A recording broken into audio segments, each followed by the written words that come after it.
주말 증시와에 대해 최예린입니다. 뉴욕 증시가 또 조정을 보였네요. 전일 조정을 받을 때는 스탠다드 & 푸어스 500 지수가 1700선을 그래도 지키는 모습이었는데 간밤은 결국 시초가에서부터 반납이 됐고 종가상도 1700선 아래에서 마감이 되었습니다. 다우와 S&P 500 그리고 나스닥 3대 지수 모두가 일제히 하락했는데 최근에 상당히 좁은 보폭으로 움직였음을 감안해 볼 때 간밤의 하락은 왠지 좀 낙폭이 컸다는 느낌을 질 수가 없네요. 유럽 역시 일제히 내렸다고 하는데 유럽 쪽은 지표도 일제히 좋았고 또 미국 쪽도 무역 적자가 3년 8개월 만에 가장 적었다는데 왜 하락했냐고요? 지긋지긋하지만 꽤 축소 우려가 재부각됐기 때문입니다. 이전에 댈러스 연준 총재가 꽤 축소 시기가 임박했다라고만 언급했을 때는 유럽과 뉴욕 증시 간신히 버티는 모습이었지만 간밤에 두 분의 연준 총재가 잇따라 매파적 발언을 하니 시장은 못 견뎌하는 모습이었는데요. 과연 문제가 뭘까요? 어떤 발언을 했고 뉴욕 증시 낙폭이 정확히 어느 정도였는지 체크하러 가보겠습니다. 뉴욕 증시는 양쪽 하나 축소 우려 등으로 인해 하락했습니다. 이에 따라 스탠다드 & 푸어스 500 지수는 0.57% 내리며 사흘 만에 1700선 아래로 밀렸습니다. 다우 지수와 나스닥 지수도 0.6 내지 0.7%가량 하락했습니다. 독일의 6월 제조업 주문이 3.8% 증가해 예상치를 웃돌았고 영국의 산업 생산도 1.1% 증가한 것으로 나타났지만 그럼에도 불구하고 유럽 증시 또한 미국의 양적 완화 축소 우려에 일제히 하락했습니다. 영국이 0.2, 프랑스가 0.4% 하락했으며 독일 증시는 1% 이상이나 밀렸습니다. 비둘기파로 알려진 찰스 에반스 시카고 연방준비은행 총재는 올 하반기에 미국의 성장률이 2.5%로 높아지는 데 이어 내년에는 3%를 넘어설 것이라며 연준이 올 연말 이전에 양적 완화 축소를 시작할 것으로 보인다고 말했습니다. 중도파 데니스 로카트 애틀란타 연방준비은행 총재는 연준의 양적 완화 축소는 올해 남은 세 차례 FOMC 정례회의 중 언제든 시작될 수 있다고 말했습니다. 특히 버냉키 의장의 기자회견이 예정돼 있지 않은 10월에 양적 완화 축소를 시작할 가능성을 배제할 수 없다고도 언급했습니다. 미국의 수출이 2.5% 증가한 반면 수입이 2.2% 감소하며 6월 무역 수지 적자가 342억 달러에 그쳤습니다. 이는 5월에 비해 22% 적은 것이며 예상치인 430억 달러 적자도 크게 밑도는 것입니다. 특히 이 같은 적자폭은 2009년 10월 이후 가장 작은 것인데 지역별로 보면 유로존에 대한 무역 수지 적자 규모가 크게 개선됐습니다. 네, 헤매고 있는 코스피 어제 겨우겨우 연기금이 9원 투수로 등장하면서 1900은 지켰었는데 오늘 같이 하락할까요? 개장 5분 정도 남겨두고 있습니다. 일부를 통해 준비한 소식부터 보여드리죠.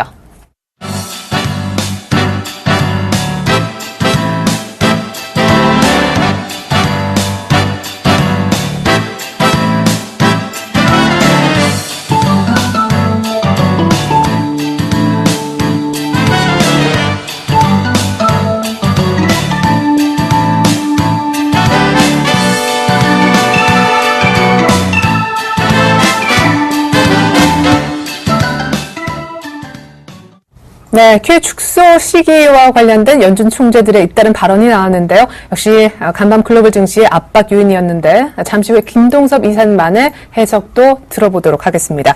시초가 공약주 체크해보러 가겠습니다. 강정훈 부장님 안녕하세요. 네, 안녕하세요. 네, 전일 공약 들어가 봤었던 성우하이텍 기관이 다시 좀 파는 모습 아쉬웠습니다. 점검부터 들어보죠. 네, 성우하이텍 어제 주가 대비해서 한 2% 마이너스로 마감을 했는데요. 전체적으로 하반기 수치 호전 기대감이 있고 또 저평가 매력들을 부각시킨 바 있습니다. 어제 밸류에이션도 18,000원대의 밸류에이션 매력을 말씀드렸는데 기관이 또 소폭 매도가 좀 나온 것 같은데 전체적으로 제가 예상한 시나리오 일단 준수해서 14,000원 하회하지 않으면 보유 전략으로 제시해드리겠고요. 이 부분 참고해서 대응하시기 바라겠습니다.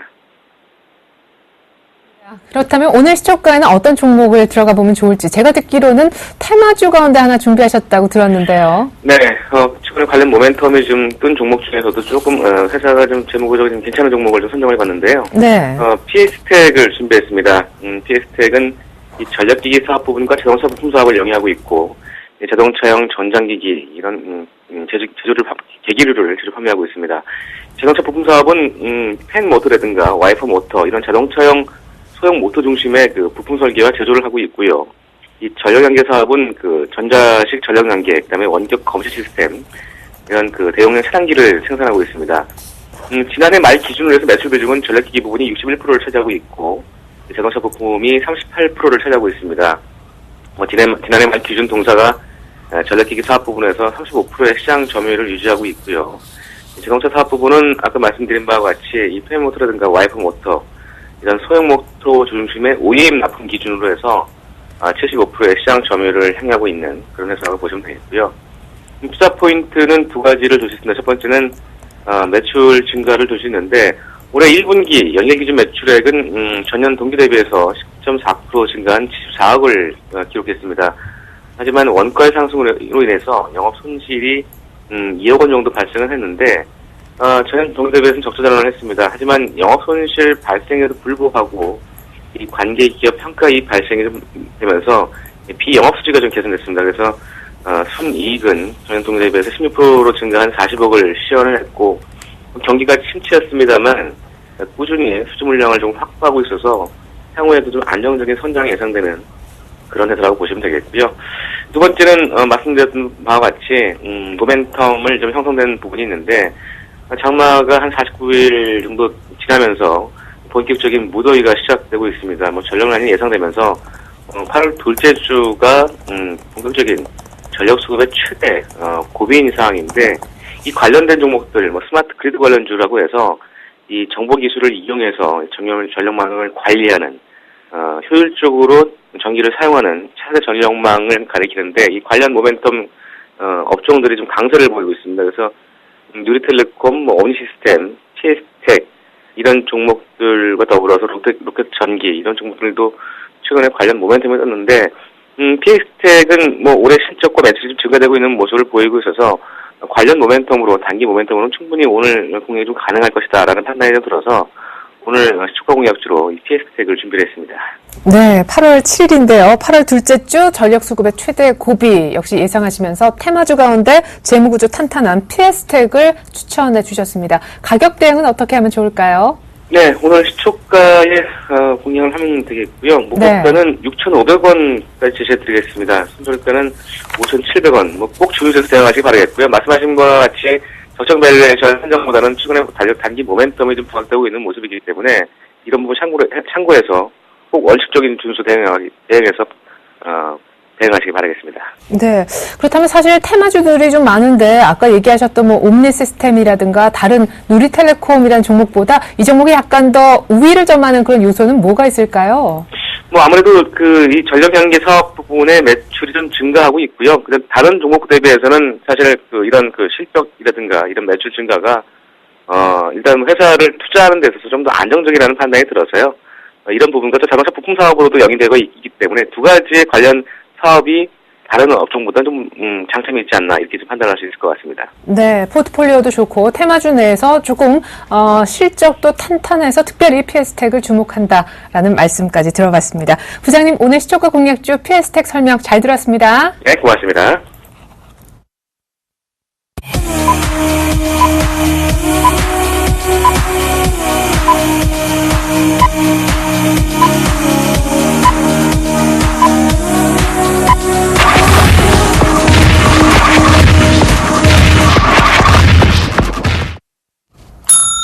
네, 8월 7일 수요일 우리장 개장을 코앞에 두고 있습니다.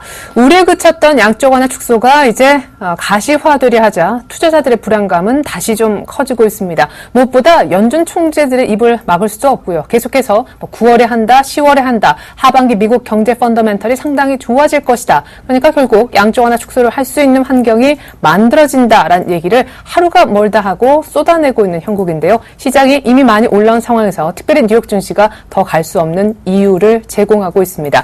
자, 어제 코스피는 1900선 아래까지 오랫동안 머물렀지만 연기금이 결국 지수 방어하면서 간신히 밀리긴 했지만 1900은 지킬 수가 있었는데 무엇보다 이런 분위기로 뉴욕 증시가 빠지기 이전부터 전일 외국인들 수급에 약간 변화가 나타났다는 점도 마음에 걸립니다. 옵션 만기도 하루 남겨놓고 있는데 어제 선물 쪽도 많은 매도가 외국인으로부터 출회됐었죠. 무엇보다 수급을 오늘 주목할 수밖에 없겠는데요. 우리 장 열린 것 같습니다. 출발 상황 상세하게 들어보겠습니다. 들어보겠습니다. 이명식 전문가님과 유스탁의 유창희 대표님 함께 만나보겠습니다. 안녕하세요. 안녕하세요. 네. 자, 이명식 전문가님 오늘 또 1800대에서 출발하는군요. 네, 방금 말씀해주신 대로 수급이 가장 중요한 것 같습니다. 저는 비차익적으로 외국인 매도세가 나왔기 때문에 수급을 잘 챙겨야겠고요. 금일 시가총액 상위 종목군들이 일제 약세로 출발하고 있죠. 삼성전자가 1%대 하락 보면 현대차가 그동안에 좋은 흐름이 전개됐었는데 금일은 2.3% 하락하면서 다시 한번 지수 하락을 이끄는 그런 작용을 하고 있죠.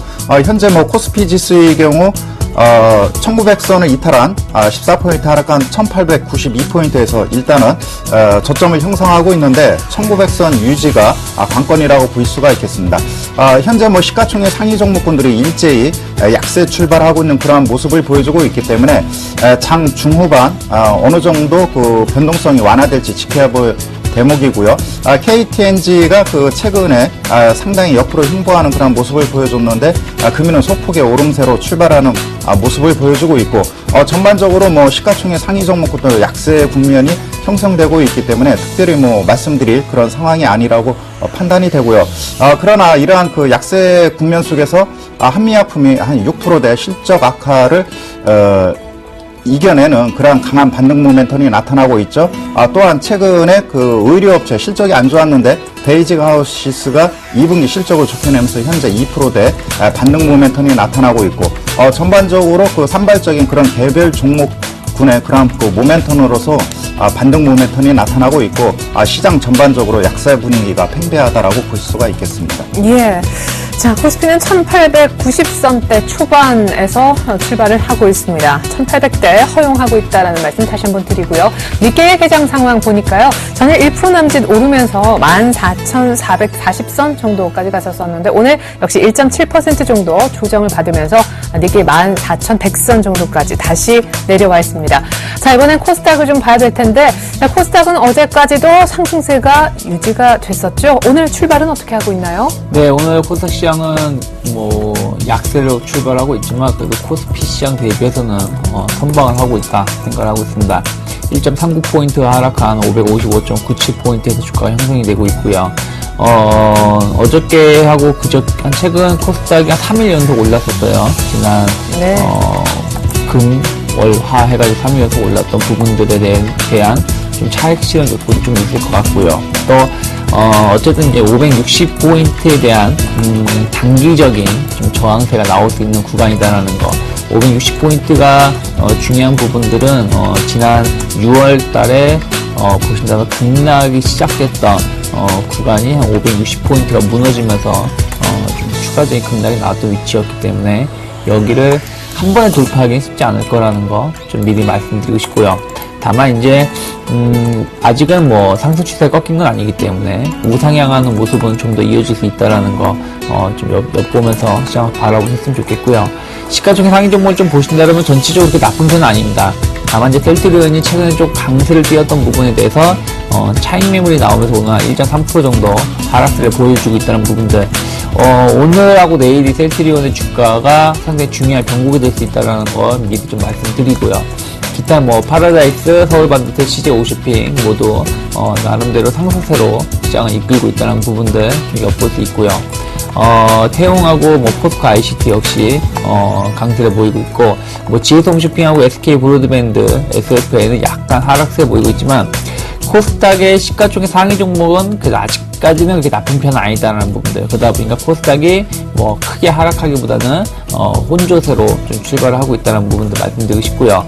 다만 이제 외국인 수급이 상당히 중요하다고 말씀드리고 싶은데 어쨌든 어저께도 외국인이 한 100억 넘게 매수가 잡아주면서 코스닥이 3일 연속 상승세를 보여줬던 그 이유 중에 하나라고 말씀드리고 싶고요. 어쨌든 외국인이 매수를 잡아줘야지 코스닥이 오르고 외국인이 매수를 잡는다면 코스닥은 아무리 좋게 출발하더라도 하락 전환하거나 상승폭을 대거 반납을 하면서 마감했던 모습이 계속 연출되고 있기 때문에 오늘 외국인이 일단은 코스피 시장에서 200억 넘게 매도가 나오면서 좀 하방 압력을 그리는 가운데 코스닥 쪽에서 얼마나 반발 매수가 들어올 수 있는지 아니면은 코스피랑 같이 외국인이 코스닥 같이 매도를 좀 강하게 누르는지를 좀 지켜보면서 수급을 바라봐야 되지 않을까 생각을 하고 있습니다. 네. 자, 지금 코스피가 1890선에 딱 걸려 있습니다. 삼성전자, 부진한데, 123만 원대까지 내려와 있고요. 오늘 현대차가 더 많이 빠집니다. 2%대 낙폭. 자, 1890이 위협받고 있는 그런 순간인데, 서울 외환시장 분위기 알아보러 나갑니다. KB 외환선물 정경팔 팀장님 안녕하세요. 네, 안녕하세요. 네, 전에 중요한 변수였던 호주 기준금리 결정 결국 예상대로 사상 최저인 2.5%까지 낮췄던데 예상했던 재료여서 그런지 시장에 큰 어떤 역할을 하진 않았던 것 같습니다. 전일 리뷰와 함께 이 간밤에 연준 총재들의 매파적 발언이 있었잖아요. 어떤 오늘 환시에 영향을 주는지까지도 분석 들어보겠습니다. 네, 오늘 서울 외환시장은 어제 종가 대비 2원 30전이 하락한 1113원 20전에 개장했고요. 개장 이후 1115원까지 반등하면서 이 시간 현재는 1114원 40전에 거래가 되고 있습니다. 지난밤 미 연준 관계자들로부터 양적 완화 축소가 오는 9월이나 10월 또는 12월 중에 어느 때라도 시작될 수 있다는 취지의 발언이 있었고요. 이 때문에 뉴욕의 3대 지수와 국제유가 그리고 금 가격에 이르기까지 대부분의 위험 자산들이 하락하는 모습을 보였습니다만 외환시장에서 위험 통화들은 이러한 위험 자산들의 동향을 적절하게 반영하지 못하는 모습이었고요. 달러화가 주요 상대 통화 대비 약세를 보이는 과정에서 달러원 역시 하락 압력을 받았습니다. 위험 자산 시장이 약세를 보이는 상황에서 달러화가 동시에 약세를 보이는 상황은 시장에서 매우 보기 드문 상황이라고 할 수가 있겠는데요. 이전에는 미 연준의 양적 완화 축소에 대한 우려를 외환 시장이 위험 자산 시장보다 먼저 나타내는 경향이 강했습니다만 지난 밤에는 이러한 양상이 뒤바뀌었다고 볼 수 있겠습니다. 저의 개인적인 추측으로는 미 연준 관계자들의 양적 완화 축소와 관련된 발언들이 미 연준 내에서 영향력이 그다지 크지 않은 인사들로부터 나왔기 때문에 외환시장 참여자들에게 강한 인상을 심어주지 못했다고 보고요. 외환시장 참여자들은 지난 주말 7월 비농업 부분 고용 증가의 둔화세를 확인한 이후에 지표를 통해서 양적 완화 축소 가능성을 보다 더 강하게 확인하고 싶어하는 것으로 보입니다만 지난 밤에 발표된 무역 수지의 적자폭이 감소된 부분은 분명히 미 경제에 긍정적이면서도 미 연준의 정책에 영향을 줄 만한 지표가 아니었다는 점에서 달러화가 강세를 보이지 못한 것으로 보입니다. 주요 통화상들의 흐름을 보자면 기본적으로 달러화가 힘을 받지 못하는 상황에서 뉴욕 증시의 부진이 엔화의 강세 요인으로 작용을 했고요. 달러에는 97엔대 초반까지 하락하고 있습니다. 독일 경제 지표의 호조가 유로화의 강세로 나타난 점이나 또 어제 호주의 금리 인하 이후에 추가 금리 인하 가능성이 배제되면서 호주 달러에 대한 차익 실현성 매수세가 등장한 것이 원화를 포함하는 아시아 통화들의 반등에 영향을 주었다고 하겠습니다. 지난 밤처럼 위험 자산 시장이 약세를 보이면서 위험 통화들이 강세를 보일 때는 향후 방향성에 대해서 두 가지 가능성이 공존하게 되는데요. 하나는 위험 자산 시장이 위험 통화들의 강세 흐름을 따라서 반등하는 것이 있고요. 나머지 하나는 위험 통화들이 위험 자산 시장의 흐름을 따라서 약세로 반전되는 것입니다. 저는 개인적으로 후자의 가능성에서 무게를 두고요. 이 때문에 오늘 달러원 환율이 하락 속도가 제한되면서 장중에 반등할 가능성을 열어놓고 있습니다. 오늘 역시 1110원대 흐름 이어지겠습니다. 보다 위험 통화와 함께 달러화가 약세가 동시에 진행되는데 그 원인 분석해 주셔서 아주 감사히 들었습니다. 정경팔 팀장님 고맙습니다. 감사합니다.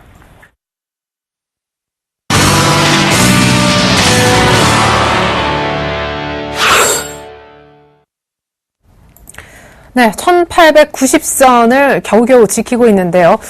외국인이 오늘까지 이틀 연속 현물에 일단 매도 기조를 이어갑니다만 선물 쪽엔 매수가 들어와 있습니다. 네, 현대차가 많이 빠지는 아침인데 고스트의 작전 타임 들으실 때가 된 것 같습니다. 한국밸류 21 이두구 대표님 만나보겠습니다. 안녕하세요. 반갑습니다. 네, 계속해서 뉴욕 증시를 좀 주시하자라고 하셨었는데 뭐 빌미가 뭐가 됐든 간에 좀 조정다운 조정이 약간 나온 것 같네요. 예, 일단 어제 외국인들이 1,000억 가까이 매도를 하면서 뭐 우리 증시도 하락 마감을 했는데 뭐 대부분 전문가들이 하락에 대해서 예측을 했었죠. 뭐 200일선에 대한 저항을 돌파하지 못하면서 캔들의 모양 자체도 그제 5일선을 이탈했기 때문에 어제 1900선까지 하락이 가능한 상황이다라고 좀 말씀을 드렸고요. 현재 1900선까지 하락을 했다가 21선에서 아랫꼬리를 달고 지지가 나와주는 모습이기 때문에 뭐 오늘 소폭 지금 하락 출발을 하고 있지만 저는 충분히 여기서 이 구간에서 추가 하락도 가능한 상황이다라고 좀 보고 있고요. 그 이유는 제가 지속적으로 말씀드렸던 다우지수 21선에서의 반등을 보자라고 했었는데 어제 21선을 이탈하는 모습. 그러니까 제가 이런 말씀을 드렸어요. 다우지수가 현재 신고가의 연속성을 보이려면 경기지표나 어떤 출구 전략에 대한 호재성 발언이 나올 때 동반해서 상승이 나와줘야 정상인데 다우지수가 이미 21선을 지지하고 상승을 하면서 351선을 타고 상승을 하는 모습이었는데 과연 여기서 추가 상승을 얼마나 할 것이냐의 의문을 제기하면서 오늘자 한 줄 전략에서도 21선에서의 상승폭을 보자라고 했었는데 역시나 큰 틈이 없다 보니까 21선 어제 이탈하는 모습이 나와주었었고요. 만약에 여기서 다우지수가 추가 하락을 한다면 저는 마이너스 200포인트까지도 추가 하락이 가능한 자리다. 저는 이렇게 말씀을 드릴 수 있겠고요. 우리 지수도 주봉 차트를 한번 보시면 전주의 저점이 1899포인트인데 이번 주 저점이 지금 오늘 종가 그러니까 현재 저점 1890포인트. 그러니까 항상 말씀드리지만 종목이든 지수든 전날 고점을 돌파해야 상승하는 건 당연한 거고요. 전날 저점을 이탈을 하면 추가 하락을 하는 게 당연한 이치이기 때문에 전주의 저점을 이탈한 주봉 차트의 모습이 현재 5주봉선도 이탈하고 있기 때문에 그리고 저점을 계속 낮추고 있다라는 점 그리고 다우지수가 신고가에서 상승의 연속성을 보여주지 못하고 있는 것에 저는 우리 지수가 뭐 반등은 나오겠지만 주 후반으로 갈수록 추가 하락 쪽으로 갈 확률이 높다라고 좀 보여지고 있고요. 그 폭은 제한이 되겠지만 1870포인트 부근까지는 열어두고 대응하자라고 좀 말씀을 드릴 수 있겠고요.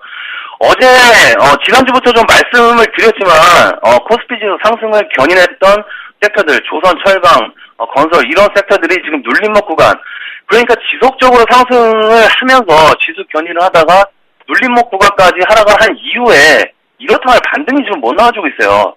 거의 대부분 종목들이 덩이 부딪히고 있거나 갭을 상당히 많이 벌리면서 21선을 이탈한 종목들도 많이 보이고 있기 때문에 그럴 경우에 제가 말씀을 드린 게 자동차나 IT 쪽으로 쏠리는지 확인하자라고 좀 말씀을 드렸는데 자동차 쪽도 그렇고 IT도 뭐 삼성전자를 비롯해서 어떤 큰 반등의 포지션들이 안 나오고 있기 때문에 지수가 201선에서의 그 저항 구간에서 지지부진한 양상이 좀 나오는 것 같다라고 좀 보시면 될 것 같고요. 코스닥 같은 경우에도 뭐 다들 아시겠지만 뭐 셀트리온 영향으로 지수가 좀 많이 올라왔기 때문에 현재는 뭐 종목 정세이기 때문에 아직까지는 지수보다 종목으로 대응하자라고 좀 말씀을 드리겠습니다. 그래서 코스닥은 오늘 좀 체크를 하셔야 할 게 셀트리온이 현재 쌍봉의 구간인데 상승의 연속성을 가지고 추가 상승을 하는지 고점의 윗꼬리를 돌파하는지 확인을 하시고요. 저는 지난 시간에도 말씀을 드렸지만 개인적으로 셀트리온은 바닥에서 잡으신 분들이야 홀딩하셔도 무방하겠지만 저점에서 잡지 못하신 분들은 고점 출력 매수는 절대로 하지 말라라고 좀 말씀을 드리겠고요. 이 셀트리온의 상승 추세가 아무리 이어진다고 한들 기대감은 이미 반영되고 있는 상태이기 때문에 고점에 있는 주식을 추격 매수한다라는 건 절대로 좀 아니라고 좀 보여지고 있고요. 현재 뭐 하락한 이후에 11선을 타고 상승이 나와주고 있지만 눌림목 구간이 온다라면 그때 트레이닝 관점으로 아직은 신규 매수 금지 보유자입니다. 좀 이렇게 정리를 해드리도록 하겠습니다. 자 그리고 종목들 같은 경우에는 절묘하게 좀 타이밍이 좀 맞아떨어졌죠. 시장 하락과 좀 더불어서 종목들 한 종목도 정리가 또 되었는데 다음은 어제 방송을 통해서 중간에 수익 신용 사인을 내드렸는데 정말 이 종목 한 달을 끌고 왔습니다. 이 종목 추천을 드릴 때 정말 주식에 자신 없으신 분들 모아가자. 그리고 직장인분들 대응 안 되시는 분들 매수하자라고 좀 말씀을 드렸는데 정말 한 달 넘게 끌고 왔습니다. 12% 조금 넘게 수익이 나왔는데 최근에 좀 말씀을 드린 게 121선이 우하향할 때 201선까지 슈팅이 이번 주에 나올 것이기 때문에 9만원 고지 체크하자라고 좀 말씀을 드렸는데 201선 어제 터치를 하면서 89,900원까지 상승이 좀 나와주었고요. 일단 이 종목은 추가 상승도 가능합니다. 가능하지만 우리는 일단 바닥에서 잡았기 때문에 수익 실현하는 차원에서 매도한다. 그리고 시장을 지켜보다가 다시 하락할 때 재매수 관점으로 좀 보도록 하겠습니다. 자, 그리고 그동안에 단기 추천으로 끌고 나왔던 종목들 전부 수익 실현하고 지금 홀딩 종목이 최근에 말씀드린 신일산업인데 이 종목은 일단 내일 작전 타임 시간이 뭐 선물 옵션 특집으로 좀 쉬는 관계로 오늘이나 내일 정도에 1440원에서 50원 61선 돌파하는지 체크하도록 하시고요. 만약에 아래로 꺾인다 그럼 1235원 손절가 반드시 지키자라고 좀 말씀을 드릴 수 있겠고요. 현재 종목들 수익 실현하고 지금 장 하락하니까 제 방송 들으시는 분들은 좀 기회다라고 생각을 하실 겁니다. 현금 좀 배부른 게 있으니까 관망을 하시다가 또다시 종목 눌러준다면 쓸어담을 기회에 포착하자라고 좀 말씀을 드리면서 정리를 해드리도록 하겠습니다. 오늘 작전 타임은 여기까지입니다. 고맙습니다.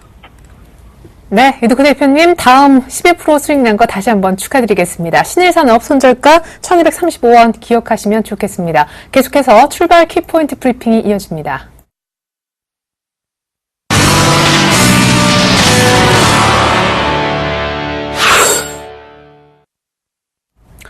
네, 양쪽 하나 축소 우려에 또 코스피가 1900선을 내주고 있는 아침장입니다. 삼성전자가 문제였었는데 오늘 또한 추가적으로 밀리면서 3일 연속 내리막길을 걷고 있습니다. 이런 가운데 현대차도 오늘 임단협 결과가 별로 좋지 않아서인지 제법 많이 빠지네요. 네. 삼성전자의 경우는 뭐 그런 것 같습니다. 여러 가지 뭐 악재들이라든가 불확실성 요인은 뭐 시장에서 이미 인지한 그런 상황이고 수급이 문제인 것 같습니다. 그러나 기술적 분석상 차트로 보시면은 다시 한번 지난번 그 120만 원대 부근까지 하락하는 그런 상황에 놓여 있죠.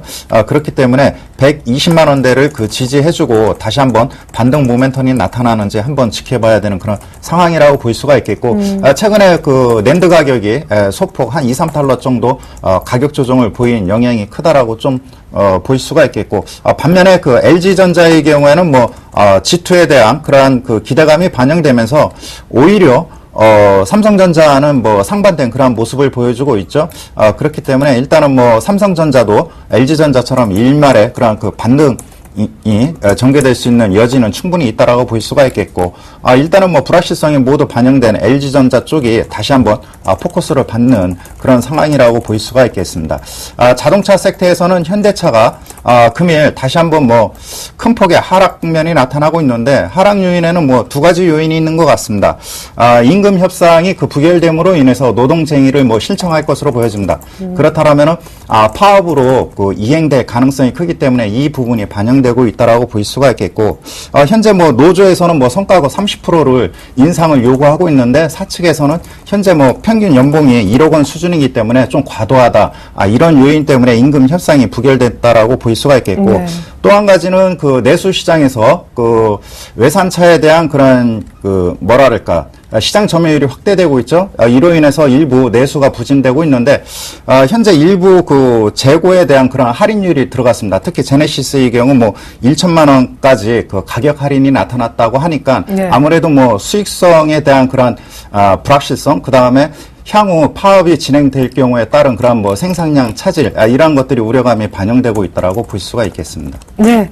자, 이렇게 해서 저희가 현대차, 삼성전자 또 이 밖에 G2 공개 앞두고 있는 LG전자까지 살펴봤는데 오늘 한미약품 아까 잠깐 언급해 주셨었잖아요. 네. 2분기 어닝 쇼크 났었지만 오늘 우려 떨치고 반등한다. 네. 좋은 소식 있는 것 같던데요. 네, 그렇습니다. 일단은 뭐 최근에 그 제약업종들의 그런 선별적인 그런 상승 흐름이 나타났죠. 아무래도 뭐 실적이 일단은 그 판가름한다라고 볼 수가 있겠는데 금일 한미약품이 장 초반 강한 상승 흐름이 전개됐다. 약세 국면이 전개되고 있는데 반등 모멘텀이 뭐 전개된 배경 요인은 그 미국 그 계량 신약에 대한 그런 에스메졸 그 역류성 심도염 네. 예, 그 치료약인데 FDA에서 그 허가가 났습니다. 그렇기 때문에 내년에 그 넥시움이라는 그러한 그 특허 만료가 이루어지는 내년 5월께 본격적으로 미국 시장에 진출할 것으로 보여집니다. 미국 시장 내에서 시장 금액이 약 한 3조 원 정도 해당이 되고요. 미국 내에서 뭐 처방약 1위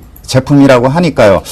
내년도에는 뭐 가시적인 그러한 성장 모멘텀이 확보될 것으로 보여지고, 최근에 그 일부 종목군들이 같이 동반 상승하고 있는데 동아 ST라든가 녹십자, LG생명, 셀트리온 이런 종목군들이 내년도에 본격적으로 미국 시장에 진출할 것으로 보여집니다. 또한 오바마 케어라고 해가지고 내년도에는 미국 시장에서 뭐랄까 전반적으로 그 계량 신약에 대한 시장이 확대될 것으로 보여집니다. 이런 점에서 일부 미국 시장에 진출한 제약업체들의 경우 좀 시간 텀을 두고 계속해서 꾸준한 관심을 둬야겠고요. 일단은 그 한미약품의 경우 본격적인 시장 진출은 내년 5월께로 예상이 되기 때문에 좀 시간이 걸릴 것으로 예상되나 불확실성 요인은 뭐 사라졌다라고 보실 수 있겠습니다. 네. 이번에 코스닥으로 한번 가볼까요? 전일 대규모 세금 추징설이 돌았었는데 모르겠습니다. 그 이유는 그냥 이유 중에 하나로만 추정됐었죠. 때문에 급락했었던 서울반도체. 오늘 일단 반등 주는데 서울반도체하고 또 셀트리온 얘기를 안 할 수가 없겠네요. 네, 서울반도체가 어저께 조금 급락이 나왔었죠. 많이 빠졌어요. 네, 네. 어저께 한 6% 가까운 하락세를 보였었는데 뭐 대규모 뭐 과세 얘기가 좀 나왔는데 뭐 따로 어떤 뉴스가 나온 건 없었습니다. 네. 다만 그냥 뭐 어떤 뭐 좀 뒤쪽으로 해가지고 루머가 좀 돈 것 같아요. 네. 그래서 좀 급락세가 나왔는데 일단 그런 얘기가 나오면은 회사에서 어떤 얘기가 나오든가 아니면은 뭐 아니다 얘기가 나오든가 아니면은 좀 시간이 지나면 그게 좀 사실화되는 경우가 많이 있습니다. 그러다 네. 보니까 좀 확인해야 될 부분은 있지만서도 제가 보기엔 그러한 부분들이 회사 이 업황 자체를 꺾지 못할 것이다. 물론 단기적 일시적인 뭐 과세가 얼마가 나올지 모르겠지만서도 뭐 3분기 실적에 영향을 미칠 수는 있겠죠. 하지만 뭐 전체적인 뭐 업황 자체가 꺾이는 상황은 아니기 때문에 오히려 그로 인해서 하락을 한다라면 저가 매수할 수도 있다는 부분들. 다만 그게 어저께 하루 영향으로 끝날 것인지 아니면 그 뉴스가 진짜로 뭐 현실화돼 가지고 뭐 만약에 뭐 몇십억이다 혹은 몇백억이다 네. 뭐 이런 식으로 구체화돼 가지고 주가가 충격을 한 번 더 받을지 여부는 우리 아직은 알 수 없기 때문에, 네. 좀 앞으로 한 2, 3일 정도 주말까지는 좀 움직임을 좀 보수적인 관점에서 보고 나서 대응하셔야 될 것 같고, 네. 다만 그로 인해서 추가 하락이 나온다라면은 기회로 작용할 수 있다라는 거 말씀드리고 싶고요. 셀트리온이, 어쨌든 지금 시장의 이슈죠. 매일같이 셀트리온 주가의 움직임에 따라서,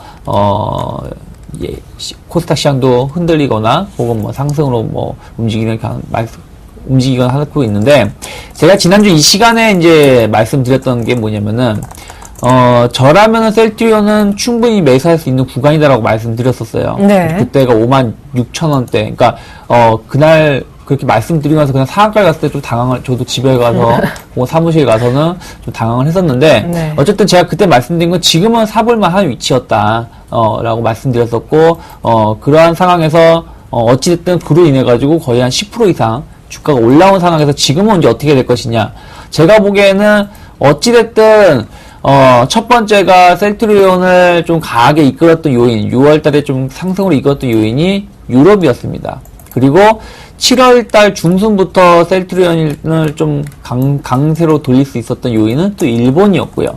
그 다음에, 지금은 이제 미국에 대한 기대감이라는 거죠. 근데 이 미국에 대한 기대감이 어떻게 엮어지고 있냐면은, 지난주 이제 수요일에 상한가를 그렸던 것은 뭐 그 이후 장 마감 후에 나온 뉴스였는데, M&A 기대감이 해가지고 상한가 기록했던 거고. 네. 그리고 지금 이제 미국도 이제 램시마를 이제 신청을 하겠다. 네. 근데 유럽하고 일본이 통과가 된 거 아닙니까? 그렇다면 미국에서 통과가 안 될 일은 거의 없다라는 그렇죠. 것이죠. 네. 그렇기 때문에 그러한 기대감이 다시 작용하고 있다는 것이 셀트리온을 좀 강하게 이끄는 요인이 될 수 있다고 생각하고 있는데, 다만 문제점은 뭐냐면은 뭐가 됐든 최근에 좀 많이 올랐던 부분들은 있다라는 것이죠. 그렇다면 결론은 뭐냐면은 제가 딱 잘라드린다라면은 지금 63,000원 정도에서 주가 형성되고 있는데, 제가 봤을 때는 62,000원에서 61,500원 사이, 그 사이가 한번 매수해 볼 수 있는 구간이 아닐까 생각을 하고 있고요. 왜 그러냐면 그 자리가 어찌됐든 지난주 수요일에 제가 아침에 말씀드렸던 자리에서 상한가를 갔던 중심축 가운데 평균 가격이고, 또 그 다음날 고점에서 하한가를 갔던 또 평균 가격이 61,500원이에요. 무슨 얘기냐면 61,500원을 지킨다는 얘기는 주가가 추세 상승을 계속 이어가겠다는 얘기고, 반대로 61,500원을 못 지키고 그 이하로 하향 이탈한다라면은 뭐 급락은 아니겠지만 좀 기간주죠. 무슨 얘기, 변동성 장세가 발생할 수 있다라는 거 좀 염두에 놓고서는 61,500원에서 62,000원 사이를 일단 신규로 매수를 하실 분들은 거기를 좀 네크라인으로 잡아놓고 대응할 필요가 있다 생각을 좀 하고 있고요. 코스닥이 이제 오늘 좀 상한가를 그리고 있는데, YG엔터에 한 50억 정도 전환 사채권을 매수를 하겠다 얘기가 나오면서 기대감이 작용하고 있습니다. 근데 지금 YG엔터가 주가를 봤을 때 어쨌든 이제 코스어님 화장품이라든지 새로운 사업에 진출하겠다는 얘기가 나오면서 계속 노력은 하고 있다라는 것이죠. 그로 인해서 상한가를 기록했는데 이건 조금 더 지켜봐야 될 부분은 있다라는 것이죠. 뭐 전환사채 가격이라든지 그런 부분들을 좀 볼 필요가 있고 제가 봤을 때는 전환사채 가격이 얼마나 형성될지 아직 모르기 때문에 좀 전체적으로 좀 바라보면서 대응할 필요가 있지 않을까 생각을 좀 하고 있고요. 어쨌든 오늘 상한가를 기록했다는 부분들은 내일도 좀 주가 흐름을 좀 지켜보면서 대응하자라고 말씀드리고 싶고요. 어차피 오늘 지금 매수하기 좀 힘드니까 내일 주가 흐름이 중요하다 말씀드리고 싶고, 금호NT하고 한솔 PNS가 상한가를 기록하고 인포뱅크가 거의 상한가 근처인데, 금호NT는 지금 4일 오늘까지 포함해서 5일 연속인가요? 상장을 하고 나서 상한가를 기록하고 있는데, 제가 보기엔 그렇습니다. 영업이익이 올해 예상되는 게 한 40억에서 50억 사이입니다. 근데 지금 시가총액이 벌써 4일 연속 상한가를 기록하면서 한 800억, 700에서 800억 가까이 되거든요.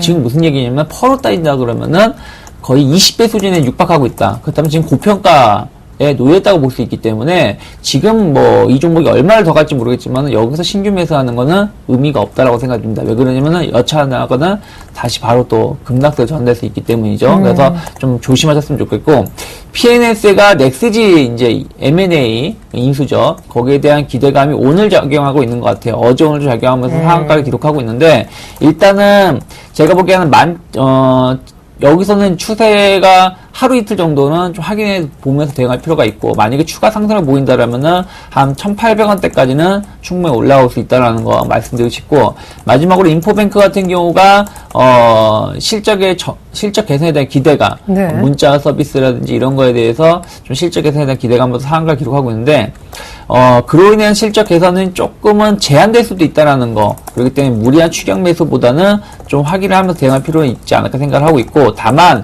만약에 한 저라면은 120일선을 완전히 돌파시켰을 때 매수를 하셔도 충분히 수익을 낼 수 있다라는 거 좀 언급해드리고 싶습니다. 네, 이번에는요, 실적 발표한 이후에 주가 움직임이 제법 나오는 종목들 한번 언급을 좀 해보려 합니다.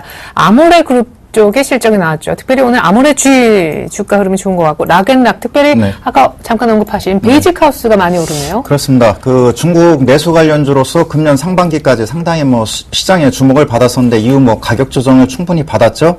다시 한번 그 아모레지 같은 경우는 중국 시장에서 약 한 30% 정도 매출 성장이 나타남으로 인해서 이러한 그러한 그 실적 개선이 주가에 반영되고 있다라고 볼 수가 있겠죠. 목표가도 뭐 50만을 근접하는 그런 그 상향 조정이 나타났기 때문에 적어도 뭐 현재 시점에서 45만 원대를 향한 흐름이 전개되지 않을까 이렇게 판단이 되고, 최근에 주가 상승을 이끌었던 뭐 시가총액 상위 종목군들, 그 다음에 일부 경기 민감주들이 뭐 횡보 국면을 보인다면은 다시 한번 이들 종목이 뭐랄까 시장의 주목을 받을 가능성이 크다라고 볼 수가 있겠고요.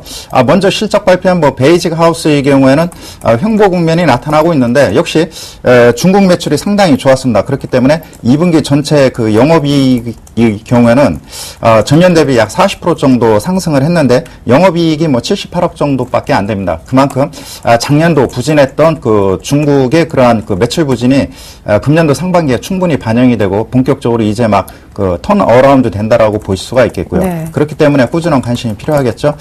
또한 그 락앤락의 경우 상당히 뭐 베이직 하우스보다 더 속속였던 그런 종목군 중에 하나인데, 다시 한번 드디어 뭐 2분기 실적에서 중국에서 어느 정도 그 성장이 확인된 그런 2분기 실적이 금요일 발표가 됐습니다.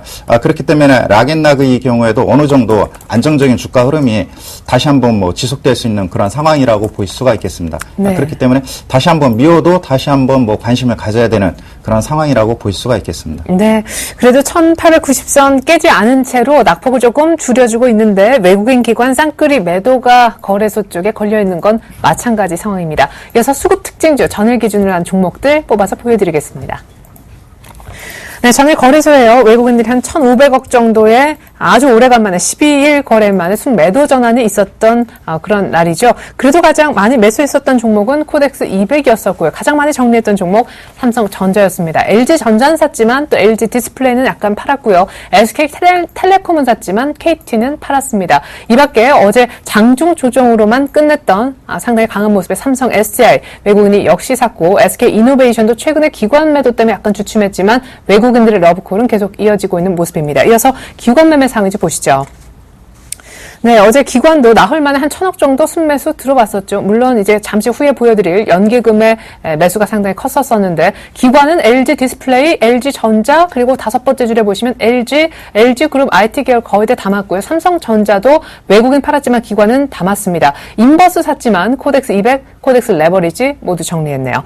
그래서 특별히 연기금의 매매 상위주 전일 또 한 번 한 1,600억 이상 사실상 외국인 판만큼 연기금이 방어해줬고 화끈한 매수가 다시 제기됐기 때문에 종목들을 한번 뽑아봤습니다. 참고하시면 좋겠는데 오른편만 좀 보시면 삼성전자, LG전자, SK하이닉스, LG 디스플레이까지 신한지주 제외하고는 IT주 담게 바빴다 하는 생각도 듭니다. 분석해 주시죠. 네, 그 외국인들의 경우 일주일 전하고 뭐 변화가 있었던 것 같습니다. 자동차 섹터를 집중적으로 매수를 했었는데 금일 같은 경우는 외면했던 LG전자를 전일 약 한 18만 5천주 외국인의 매수세를 유입됐는데요. 일단은 외국인 그 매수 기조가 본격적으로 뭐 이루어지지 않을까 이렇게 판단이 되고 G2 연말 뭐 500만 대 판매 예상이 되기 때문에 이 부분에 키포인트가 되는 것 같고요. SK텔레콤에 대한 그 매수세가 유입되고 있죠. SK텔레콤보다는 LGU 플러스 쪽에 최근 매수세가 강한데 기관들은 반대로 외국인을 매도하는 KT에 집중하고 있습니다. 그 통신의 경우는 외국인과 기관이 수급이 상반된 그런 모습을 보이기 때문에 참고해 볼 필요가 있겠고요. 네. 거래소의 경우에는 그 역시 기관들의 경우에도 뭐 LG 디스플레이, LG전자 이쪽 모바일 섹터에 집중하는 그런 모습을 보여주고 있죠. LG전자는 이미 일주일간 약 한 70만 주 집중적으로 매수한 상황이라고 보실 수가 있겠고 역시 기관들의 경우는 LG그룹주에 집중되고 있는 그런 모습을 보여주고 있죠. 연기금의 그런 매매 동향을 보면은 역시 기관들의 그 매수 주체는 연기금이라고 할 수 있는데 말씀해 주신 것처럼 IT 섹터에 집중을 하고 있는데 네. 삼성전자, SK하이닉스의 경우는 뭐 외국인의 그런 물량을 소화하는 그런 주가 방어 성격이 짙다면은 LG전자와 LG 디스플레이 쪽 경우에는 일단은 뭐 업황 모멘텀에 대한 기대감이 반영되고 있기 때문에 시세 차익 측면에서는 뭐 LG그룹주 다시 한번 눈여겨봐야 되는 상황이라고 보실 수 있겠습니다. 예. 자, 그럼에도 불구하고 코스피가 일단 1900선 아래로 내려왔는데 조금 전에 작전 세워주셨던 이드코 대표님은 한 1870까지 추가적으로 더 밀릴 수 있다고 합니다. 어떤 분은 1900 아래에서 사라고 하고 네. 어떤 분은 조심하라고 하고 네. 이제 향후 낙폭을 어느 정도까지 예상하느냐에 따라서 조언도 좀 달라지는 양상인데 어떻게 네. 하면 좋을까요? 저는 뭐 우리나라 증시는 그렇게 나쁘게 보지 않고 있습니다. 예. 왜냐하면 여러 가지 한 대여섯 번의 크나큰 변동성이 있었지만 외국인들 변동성을 이용한 매매는 하고 있지만은 과거 금융위기와 같은 그런 매도 패턴은 아니기 때문에 저는 뭐 단기적으로 그러나 그 변동성은 그 조심해야 된다라고 볼 수가 있겠습니다. 현대차의 경우에도 좋은 그런 그 이야기가 나왔지만 최근에 또 뭐 파업과 관련된 재고 문제 이런 것들이 불확실히 돌발 변수로 나오면서 약세 국면이 나타나고 있지 않습니까? 그리고 일부 종목군들의 경우는 충분히 바닥권에서 뭐 한 1-20% 반등을 했습니다. 그렇기 때문에 일부 종목군들의 경우 차익 매물이 나올 수 있는 그런 상황이고요. 그리고 또다시 뭐 양적 완화 똑같은 그런 그 내용인데 계속해서 뭐 회자되고 있죠. 그렇다면 심리적으로 또 위축될 수 있기 때문에 그런 측면에서 뭐 단기적으로는 현금과 그 주식 비중을 적절히 조절하면서 리스크 관리에 대응할 필요가 있겠고요. 또 이번에 뭐 조정을 보인다 하면은 또 저가 매수가 좋은 그러한 그 기회로 작용할 것으로 예상이 되기 때문에 단기적으로는 리스크 관리 어느 정도 시장이 안정될 때는 또 다시 한번 긍정적 마인드로 대응해 볼 필요가 있다고 여겨집니다. 그 이유는 유럽 시장에서 어느 정도 경기가 개선되면서 경기 민감주 쪽에 일부 수요 개선 신호가 나타났거든요. 그렇기 때문에 이런 것들이 좀 더 강도가 높고 가시화될 때 그때 또다시 한번 관심을 가질 필요가 있다고 여겨집니다. 네, 그러면 조정이 어디까지 정도에서 그칠까요? 네, 그것은 뭐 삼성전자 그다음에 현대차 여기에 달려 있다라고 볼 수가 있겠죠. 최근에 일부 그 포스코가 생각 의외로 강한 상승이 나타났기 때문에 그나마 1900선을 지지해주고 있다라고 볼 수가 있겠습니다. 외국인과 기관들이 그 인덱스 종목군들의 시가총액 상위 종목군들을 그 적절하게 그런 그 믹스를 시켜가면서 주가의 그런 상승과 하락을 반복시키기 때문에 지수는 큰 의미는 없고요. 여전히 시장의 축은 그 삼성전자와 현대차 이쪽에서 얼마만큼 반등 모멘텀이 나타나느냐 여기에 달려 있다라고 보실 수가 있겠습니다. 그렇다면 뭐 지수는 당연히 상승하겠죠. 예, 알겠습니다. 자, 이번엔 코스닥에 관한 전일 수급 특징 좀 보면서 유창희 대표님의 조언도 들어보겠습니다. 자, 코스닥에 대해서 외국인들이 어제 어떤 매매를 했는지 3일째 그래도 외국인들 코스닥 사줬었죠. 산 종목, 가장 많이 산 종목은 셀트리온, 시젠 등 바이오 종목이었고요. 다음 꾸준하게 담고 있고 이 밖에도 다날, KG, 이니시스, 전자결제주와 바이오를 전일 샀군요. 자, 이어서 기관 매매 상을 좀 보시겠습니다. 자, 가장 많이 판 종목이 어제 급락했었던 서울 반도체였습니다. 연기금이 좀 세게 팔았더라고요. 그 밖에 게임빌 등의 종목도 좀 보이는데 셀트리온도 약간 팔았지만 가장 많이 산 종목으로 좀 의아하지만 상보를 샀고요. 최근에 수급이 참 좋아진 것 같더라고 찾아보니 노무바이오도 두 번째로 매수했습니다. 그 밖에 바닥권에서 올라오는 파트론도 계속 만지고 있는 듯하고 어제 CJ ENM도 다시 한번 큰 폭의 매수가 들어갔던 것 같습니다. 분석 들어보죠. 네, 일단 코스닥 시장이 상승 전환한 것은 상당히 긍정적으로 보고 있고요. 코스피도 뭐 아래꼬리에 좀 달리고 있다는 부분들 긍정적으로 보셨으면 좋겠고, 셀트리온 같은 경우는 뭐 더 이상 뭐 말씀드릴 건 없다 생각하고 있고, 네. CGN이 이제 그 후발주자로 어저께 보면은 CGN뿐이 아니라 좀 후발 바이오주들이 좀 매수가 많이 들어오면서 좀 강세를 띄었던 부분들. 맞아요. 결국엔 셀트리온의 주가 흐름이 이들과 같이 확산세를 보이고 있다는 거 언급해드리고 싶고요.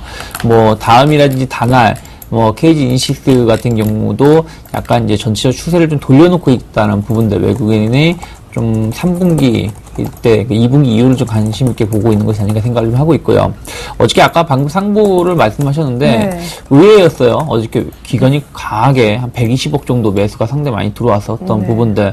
오늘은 또 이제 또 급락세로 나오고 있다는 부분들. 뭐 장중에는 거의 10% 가까이 또 하락을 했었는데 일단 제가 봤을 때는 상보에 대해서는 뭐 신사업에 대한 기대감, 또 잘은 모르겠지만 기관들이 최근에 보신다라면은 좀 잘 모르는 종목군들에 대해서 좀 강하게 한번 매수가 들어오는 거 좀 볼 수 있어요. 그런데 추세를 뭐 돌리진 못하고 있다는 부분들 본다라면은 좀 확인하면서 대응할 필요는 있다. 다만 기관이 한번 강하게 매수가 들어왔다는 얘기는 뭔가를 보고 들어왔다는 것이기 때문에 좀 관심 있게 볼 필요가 있다 생각을 하고 있고, 뭐 CJ ENM 같은 경우 설국 열차에 대한 기대감이 계속 작용하고 있는 것 같아요. 그러다 보니까 강세를 띄고 있다는 부분들 좀 언급해드리고 싶고, 기관들이 일단 수익률 게임을 좀 하고 있다는 거 계속 관심 있게 보면서 종목별로 대응하셨으면 좋겠고요. 어제 외국인이 한 5,600계약 넘는 선물 쪽 매도를 했습니다. 네. 아예 이 정도 팔아버리면 괜찮을 수도 있다, 만개. 네, 제가 어저께 그렇게 말씀드렸었는데, 먼저 매를 맞는 것이기 때문이죠. 근데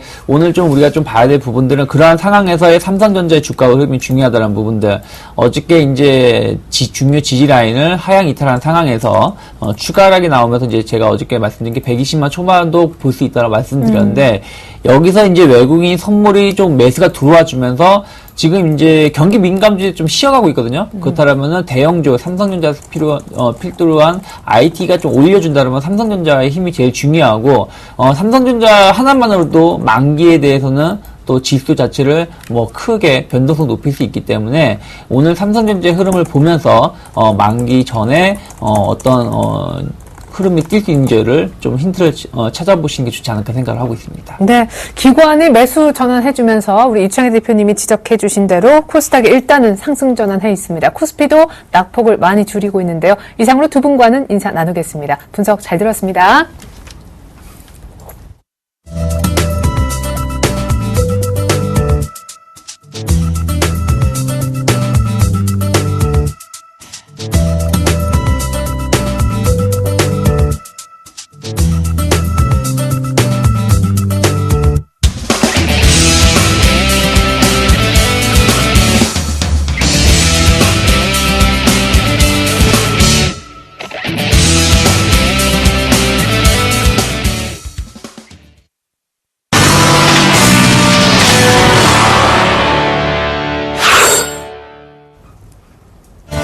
네, 안녕하세요. 주식승천 AS센터 김혜영입니다.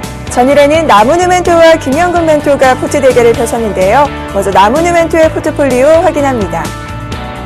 자, 현재 포트 나옵니다. LG전자 전일 G2 발표와 관련돼서 이 상승 흐름이 좋았는데 3% 정도 수익 내고 계시고요. LCU 플러스가 6%, 반면 밀리는 쪽은 태광과 사람인 HR입니다. 자, 이어서 김영근멘토의 포트폴리오 확인합니다. 전일 좀 급락 흐름을 보였던 서울반도체 그래도 여전히 수익권 유지하고 계십니다. 3% 정도 수익 실현하고 계시고요. SK는 목표가 도달해 수익 실현하셨습니다. 반면 현대 EP는 플러스 1%, SM 흐름 좋습니다. 플러스 5% 흐름 있고요. 자, 이어서 KG 이니시스 역시 플러스 2%대의 수익권입니다.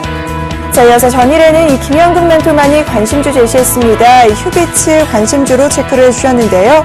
매수가가 21,200원, 목표가가 25,000원, 손절가는 19,000원입니다.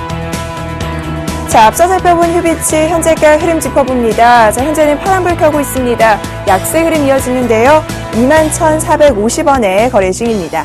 자, 이어서 오늘은 바로 김영근 멘토님 전화 연결해서 신규로 제시하신 휴비츠에 관한 대응 전략 챙겨보겠습니다. 안녕하세요, 멘토님. 네, 안녕하세요. 네, 신규로 제시하신 종목 휴비츠 대응 전략 챙겨주시죠. 예, 일단 장 초반에 어제 제시해드린 전략대로 매수가가 21,200원 제시를 해드렸는데, 딱 저가가 21,200원 형성이 됐습니다. 어제 가했기 때문에 장 초반에 약간 눌릴 때 매수의 의견을 좀 드렸었고요. 그때 만약에 이제 편입이 됐으면은 현재는 소폭 지금 수익 구간에 좀 들어간 상태인데, 바로 시장의 흐름과 좀 연관을 지어 생각을 해야 되겠죠. 현재 시장에서는 바이오 쪽, 의료기기 쪽, 이런 쪽을 또 관심을 가지고 매매를 해야 되는 시기라고 보고 있습니다. 향후에 또 중국에서의 성장 부분, 상해유비치 부분이 실적도 상당히 양호하고요. 올해 실적 부분이 영업이익 기준했을 때 작년 대비 한 30% 정도 이상의 성장을 기대를 해볼 수 있고요. 무엇보다 중요한 업황적인 측면이죠. 현재 지금 고령화 사회, 그리고 중국 시장의 잠재력 부분, 이런 부분을 봤을 때 여전히 성장성이 여전하다. 그래서 이러한 부분을 좀 관심을 가질 필요가 있고, 역시 이제 지금 현재 시장 자체도 코스피보다는 코스닥 쪽의 흐름이 더 좋기 때문에 충분히 현 구간에서 우리가 관심을 가질 수 있는 종목이다. 이렇게 해서 소개를 해드리도록 하겠습니다. 이상입니다. 네, 자회사의 실적도 좋고 향후 업황 쪽으로도 기대감이 모아지는 휴비츠에 관한 대응 전략 챙겨봤습니다. 멘토님 오늘 말씀 감사합니다. 예, 감사합니다. 네, 저는 내일 이 시간 다시 찾아오겠습니다. 지금까지 주식승천 AS센터 김혜영이었습니다.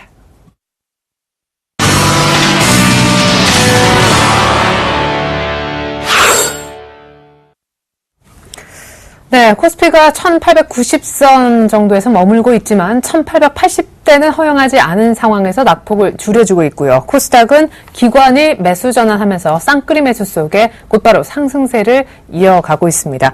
대단하네요. 상대적으로 코스닥이 조금 더 나아 보이는 아침인데 글로벌 이슈 속 숨겨진 의미 알아보겠습니다. 김동섭 이사님 안녕하세요. 네, 안녕하세요. 네, 또 QE 축소 우려가 불거졌는데 이제는 좀 지겹습니다만 그래도 시장 계속 영향을 받는 것 같습니다. 비둘기파 쪽에서 매파적 발언이 나오고 있는데 하반기에 미국 성장률이 2.5%까지 올라갈 거니까 QE 축소가 가능하다. 또 어떤 분은 10월부터 축소가 시작될 수 있다. 다양한 의견들이 많이 나오는 것 같아요. 벤 버넌트 의장의 그 영향력이 떨어졌다라는 건 거의 확실한 것 같죠. 예, 주변에서 뭐 얘기가 많이 나오는데요. 오늘의 발언자인 에반스, 굉장히 큰 비둘기죠. 이 사람이 마음을 좀 바꿨다는 것은 FOMC 회의 때 상당한 그 경론이 일어날 수 있다라는 생각을 한번 해야 될 것 같고요. 2.5%의 성장률, 이게 도대체 믿어야 되느냐라는 생각을 합니다. 왜 그러냐면 이번에 GDP 성장률을 새로 재산정하거든요. 네. 그거에 대해서는 시장에서는 1분기 때 1.1%보다도 못한 건데 이게 1.8이 나왔다 이런 얘기를 합니다. 그러니까 이거를 아마도 시장에서 받아들이는 것과 또 연준이 받아들이는 건 좀 다를 수 있는 부분이 있고요. 또 실업률도 7.4%라지만 이게 그 퀄리티가 굉장히 떨어지기 때문에요. 이거 부분도 아마 FOMC 회의 때 상당 부분 서로 경론이 일어날 수 있다라고 판단하죠. 중요한 것은 뭐냐면 큰 비둘기가 마음을 약간 바꿨다라는 것은 다른 어떤 그 양적 완화 옹호론자에게 상당한 파급 효과를 좀 줄 수 있는 부분이 있기 때문에 예의주시해서 좀 봐야 되지 않겠나라는 부분을 생각해야 될 것 같고요. 하지만 벌써 그 양적 완화 축소에 대한 가능성이 제기되면서 벌써 그 신흥 국가들은 많이 빠질 만큼 빠졌고요. 자금 유출될 만큼 많이 유출됐다고 판단한다면 양쪽 하나 축소를 한다 할지라도 일시적인 충격 정도 외에는 없지 않을까 이렇게 판단하고 있습니다. 네. 그래요. 그럼 김동섭 이사님께서는 연내 양쪽 하나 축소가 좀 힘들다라는 쪽이셨었는데 아직도 마음의 변화가 없으신 거죠? 현재까지는 변화가 없습니다. FOMC 회의 결과를 조금 지켜봐야 되겠지만 네네. 왜 그러냐면 그 FOMC 회의 때 가장 힘을 많이 쓰는 사람이 3명입니다. 한 명은 벤 버냉키 의장이고요. 그 다음에 자넷 옐렌, 그 다음에 윌리엄 더들리. 이 세 사람이 양적 완화를 지키면 안 바뀝니다. 그러니까 이 중에 하나라도 만약에 바뀌는 언급이 나온다면 가능성을 어느 정도 열어야 되기 때문에 FOMC 회의를 좀 지켜보면서 방향을 봐야 될 것 같고요. 다만 저는 잭슨홀 연설을 항상 기점으로 해서 미국이 1차, 2차 양적 완화 새로운 정책을 구사했던 그런 상황이 있었다면 잭슨홀에서 이 벤 버냉키 의장의 참석이 없다라는 것은 양적 완화 축소가 쉽지 않을 거라는 것을 알려준 시그널로 일단 받아들이고 있습니다. 유럽 얘기해보죠. 간밤에 영국의 산업 생산 또 독일의 제조업 수주, 그에 앞서서 종합 PMI도 1년 반 만에 경기 확장 국면에 들어섰음을 보여줬는데 어떻게 보십니까? 사실 간밤에 미국의 무역 적자가 많이 개선된 것도 유럽 쪽에서 수출이 많이 돼서라는 분석이 있더라고요. 유럽 진짜 좋아지는 건 아닌지요? 좋아지고 있는 건 사실이죠. 네. 왜 그러냐면은 오랜 기간 그 PMI 지수가 50 밑을 밑돌면서 약간 그 수축 국면에 있었다가 50을 상회하는 모습이 나왔다는 것은 상당한 변화가 일어난 것은 한번 믿어 의심치 않습니다. 그렇지만 중요한 것은 뭐냐면 오랜 기간 그러다 갑자기 좋아졌다 그래서 이게 정말 좋아진 것이냐라는 생각을 한 번쯤 해봐야 될 것 같고요. 또 하나는 그 프랑스나 뭐 독일이라든가 이런 나라들은 어느 정도 괜찮지만 나머지 15개국은 정말 좋냐라고 본다면 전혀 그렇지 않기 때문에 따뜻한 아랫목과 윗목이 구별되어 있는 상황에서 정말 그 유로존이 좋아졌냐라고 본다면 그렇지 않을 것이다라는 생각을 한번 해봐야 될 것 같고요. 그 다음에 독일이 9월에 총선이 있는데 이분을 이제 많이 얘기를 하고 있죠. 그 LA 리언 같은 사람도 가짜 정상이다, 지금이. 이런 얘기를 하는 이유는 바로 9월에 독일 총선에서 메르켈을 재집권하기 위해서 모든 것을 멈춰놓은 상태에서 나온 것이 아니냐라는 어떤 얘기가 나오고 있는 거거든요. 그래서 이 부분을 생각해본다 그러면, 역시 아직 유럽발이 전환점을 맞았다라고 보기에는 좀 이른 시점이 아닐까라는 생각을 해보고 있습니다. 네, 아까 잠깐 출구 전략 얘기를 했었었는데 만약 이제 이게 가시화되면은 이머징 마켓에는 2차 자금 엑소더스가 우려된다는 전망도 나왔습니다. 그럼에도 불구하고 또 국내 모 증권사에서는 G2 회복으로 코스피가 연내 2,100 간다라고 하니까 투자자분들 참 혼란스러우실 것 같아요. 엑소더스는 아마도 차입을 많이 하는 나라는 좀 가능성이 있겠죠. 차입을 많이 하는 나라. 네. 그러나 이제 경상수지를 충분히 가지고 있고 외화 보유고를 많이 가지고 있는 나라는 상관이 없을 수 있습니다. 그 중에 한 나라가 우리나라의 확률이 높죠. 또 우리나라 같은 경우는 양적 완화 수혜를 전혀 못 받은 나라 중에 하나이기 때문에 사실 그렇게 두려워할 자는 아닐 거다라는 부분이고요. G2에 따라서 우리나라 경기가 살아날 거다. 아마 그 수출을 많이 하는 나라다 보니까 G2 경기가 살아나면 거기에 수출도 늘어나고 여러 가지 경기의 모멘텀을 받을 수 있다라고 생각하는 것 같은데요. 아마 그 부분에 대해서는 저도 동의하는 부분이고요. 우리나라는 아마도 제가 봤을 때 왕따를 받았던 그 서름 한번 벗어날 때가 된 것이 아니냐. 저는 그 부분을 사실 미국보다는 중국의 포인트를 맞추고 있습니다. 그래서 중국이 그 신사조 위안의 어떤 투자 정책을 펼친다는 것은 국내장에 상당한 영향을 줄 수 있다라고 판단하기 때문에요. 시간이 흐르면 그 영향권에서 좋은 결과를 가져오지 않을까 이렇게 판단하고 있습니다. 네, 자 끝으로 조언 들어보겠습니다. 수급에 약간 변화가 생긴 것 같아서요. 수급적인 변화는 좀 있지요. 외국인들이 선물에서 어저께 상당히 많이 매도를 했었죠. 그리고 오늘은 또 야간에 매수하고 또 오전에는 매수를 하고 있습니다. 아직 그 방향성을 아직 제시 못 해주고 있는 것이 외국인의 모습이기 때문에 이 모습을 보면은 좀 불안한 양상이 있다라고 말씀드리시는데요. 제가 아마 지난번에 그런 얘기를 했을 거예요. 1870까지는 열릴 수 있다라는 얘기를 했고, 그것은 상승을 위해서 필연적으로 상승각을 열어주는 그런 과정일 수 있다라고 말씀드렸기 때문에 아직 그 진행 과정 중에 하나일 것이다라는 생각을 하시면 될 것 같고요. 그다음 만기가 다가왔기 때문에 외국인이나 기관에 서로 어떤 포지션상의 이익 구간을 가져가는 그런 어떤 작업 속에서의 어떤 눌림 정도로 바라보시는 게 좋을 것 같고요. 지금은 그렇게 두려워할 자리는 아닌 것 같습니다. 예, 그래요. 일단 1870 정도까지는 여전히 조정 가능성을 일단 단기적으로는 열어두고 계시는 모습입니다. 김동섭 이사님 분석 잘 들었습니다. 네, 감사합니다. 네, 그래요. 1890선대 초반 낙폭 줄여주는 코스피가 코스닥처럼 상승 반전할 수 있으면 얼마나 좋을까요? 잠시 후 2부로 다시 오겠습니다. 고맙습니다.